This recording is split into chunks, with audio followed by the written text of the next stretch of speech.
бір штук жұмыртқадан жасалынатын осындай үлпілдеп тұратын чайға арналған кекстерді дайындайтын боламыз. Ал достар, оған дейін менің каналыма жазылып, қоңыраушаны басып кетіңіздер.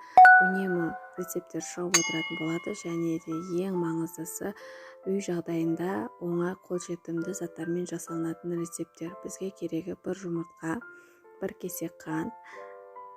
Жақсылап араластырып аламыз. Миксердің қажеті жоқ, қолмен де араластыра беруге болады. Осындай бірден аппақ етіп көбіріп шығады өзі. Бір кесе жылы сүтімізді құямыз. Тағы кішкене жақсылап араластырып аламыз.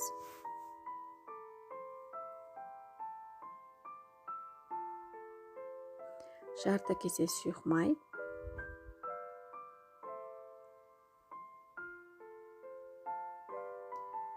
Орех, разрыхитель, ванилин.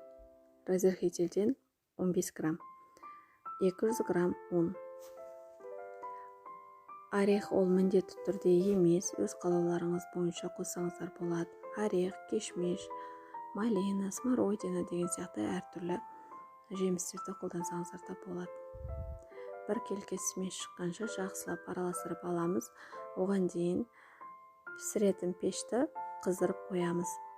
180 градуста пісіріңіздер. Оны да өздеріңіздің духовкаларыңызға қарай реттеп алыңыздар. Кекске арналған формочкаларға осындай үлкен қасықта 4 қасықтан құйып шығамын. Ортасына шоколад салып жіберсеңіздер болады. 2 қасықтан кейін ортасына шоколад салып, үстіне тағы 2 қасық құюға болады. Ол да өз қалауларыңыз бойынша. Бетіне осындай үгітілген шоколад септім. Міне дайын. 180 градуста пісіріп аламыз. Піскен піспеген зубочистка арқылы тексеріп алыңыздар. Бетіне сахарный пудра сеуіп жесеңіздер де болады, егер ұнатсаңыздар.